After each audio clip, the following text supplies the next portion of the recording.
All right, welcome to the Jazz Piano School podcast, episode number 207. My name is Brendan Lowe. I'm the founder and creator of Jazz Piano School. In this particular podcast episode, we're going to be continuing our Bebop Secrets series. So this is going to be part 2.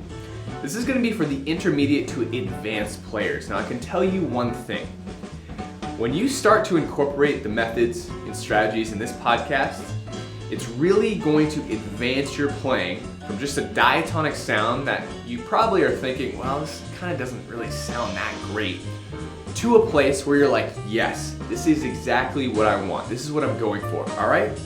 So in this particular podcast, we're going over the specifics, the details of Bebop Enclosures, where to put them in, how to put them in, when to put them in, and all that good stuff, all right? So this is a really, really fantastic episode. I know you're gonna love it. Let's dive right in. Here we go. Hey everybody, this is Sterling Koza here for JazzPianoSchool.com. Today we're revisiting our Bebop Secrets series. And I'm going to be showing you how to use some practice techniques to develop lines sort of like this.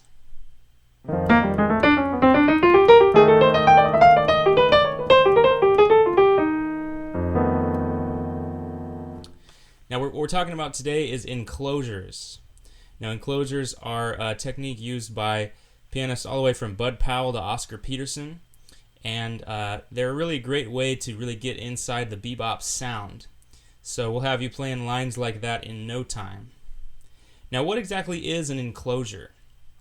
Well, when we're talking about enclosing something, we're enclosing a note. If we enclosed a C, for example, I would use the notes surrounding that note, which are D, D flat, and B. So we can enclose a note from above and enclose a note from below. If we did it from above, we'd start on D and use a combination of those notes. So again, we're starting from above and creating a circle around that C. If we started from below, we'd start from the B. So that's what that would sound like. Now, you can combine these enclosures into lines or melodies in a bebop style. And I'm going to show you an exercise that you can use to practice that. And this comes in really handy. This is something you can practice in all keys and really helps to develop some fluency in these keys. So let's say we're doing it in the key of C, for example. So we've already enclosed a C with the 3 chromatic notes surrounding it.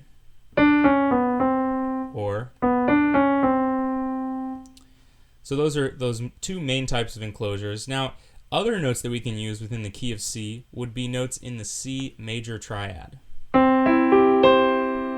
So we know that those notes are C, E, G, and then another C on top. So that's sort of our chord structure that we're going to work around. Now, if we enclose an E from above, we're going to use F. So enclosing E, we start a note above and dip below with some chromatic notes, D, D sharp, E. So we start from above and then approach it from below, creating the entire enclosure. Now what if we enclosed the G from above also? Note above, we'd start on A, and then 2 chromatic notes surrounding G. And then we get back to C. Starting on D from above. Now there are different combinations you can use of enclosures starting from below and above the notes, and that's where the creativity comes in. For the sake of this exercise, we are going to mainly be approaching them from above. And here's what the exercise might look like. So I'm going to start on C and enclose the E, enclose the G, and enclose the top C. So that's part 1 of the exercise. If we did this in a different key, maybe F, for example, we'd start on F, enclose the 3rd, which is A, enclose the C, starting on D, just like we did in the key of C, but Now we're in the key of F. So you can do this in all 12 keys. Maybe a harder key like A flat.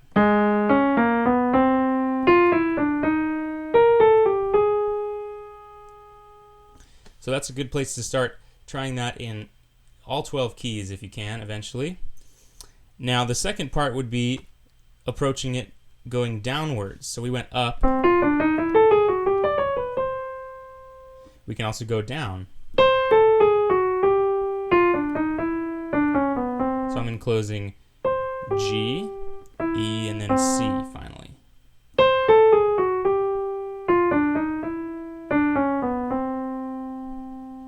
So we're still approaching these notes from above. A down to G, F down to E, D down to C. Now what if we combined those two?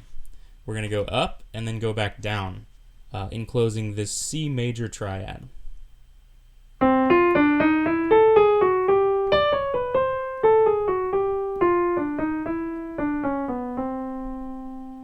Now when you start to get kind of a flow to this, you can turn it into just a constant stream of notes.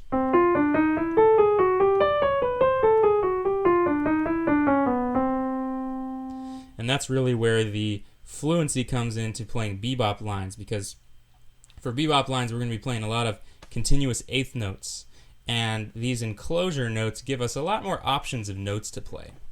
And these are things that you can do in both hands. I practice this in my left hand also.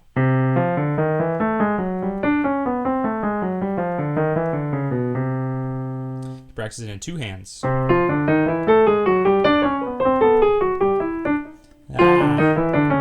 Gotta practice that some more, it looks like.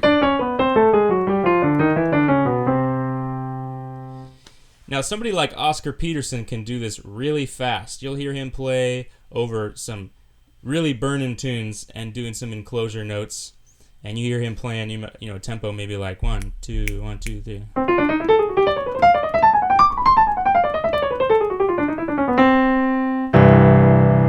My right hand's definitely got that one down. The left hand, though, I don't think I can play it that fast, but eventually you want to work up to two hands.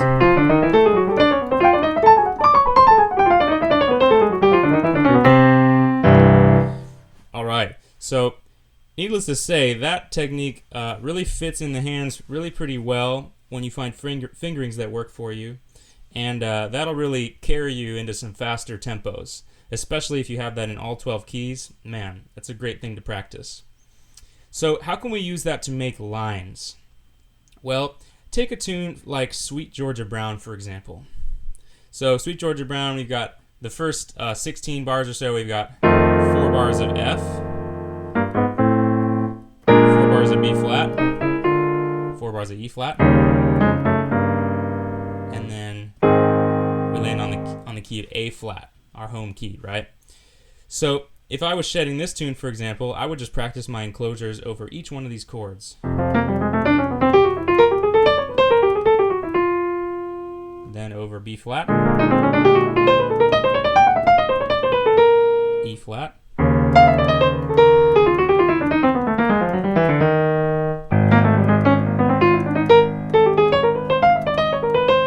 A flat. Now it starts to get a little hairy in the black keys. You want to be careful not to be putting your thumbs on black keys. That's a general rule that will really help keep your lines fluid and prevent you from getting twisted up in your hands. So watch out for that on the black keys. We'll be posting some practice materials for this podcast also, which will include some fingerings, some suggested fingerings that you can use to help. So Sweet Georgia Brown, here's an example of what part of a solo might sound like over this tune. I'm going to throw on a metronome. It's always great to practice this with a metronome. You can practice going up and going back down at a tempo that's comfortable for you. Let's see.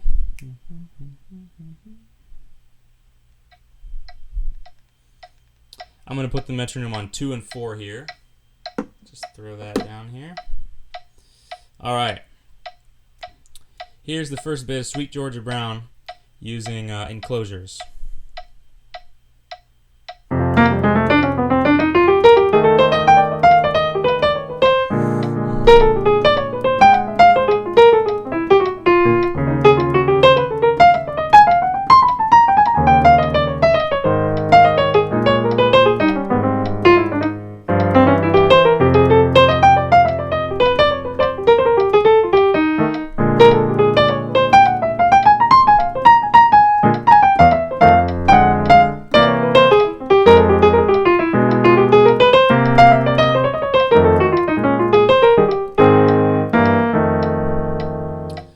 right, so that was a chorus. You could definitely hear some of those enclosures over those dominant chords, the 4-bar chords. It's a great place to use those enclosures.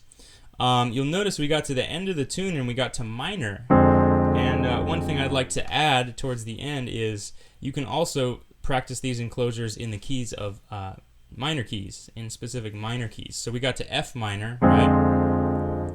Same deal. We're going to instead of enclosing a major third, we're going to enclose a minor third. So we're going to use the chromatic notes around A flat, B A natural, G A flat.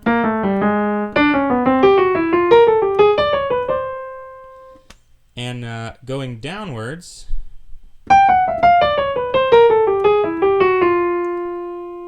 I tend to prefer to enclose the bottom note from below in minor keys. Remember, in major we went from above.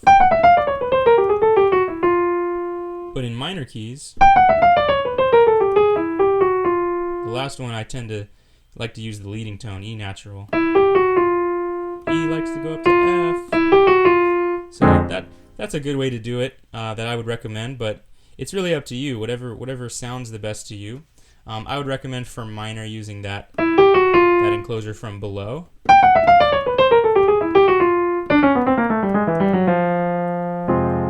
So if you'd like a review of these enclosure notes, feel free to check out the practice materials in the YouTube description, and it'll have details of how to practice these exercises and maybe some suggested fingerings to use.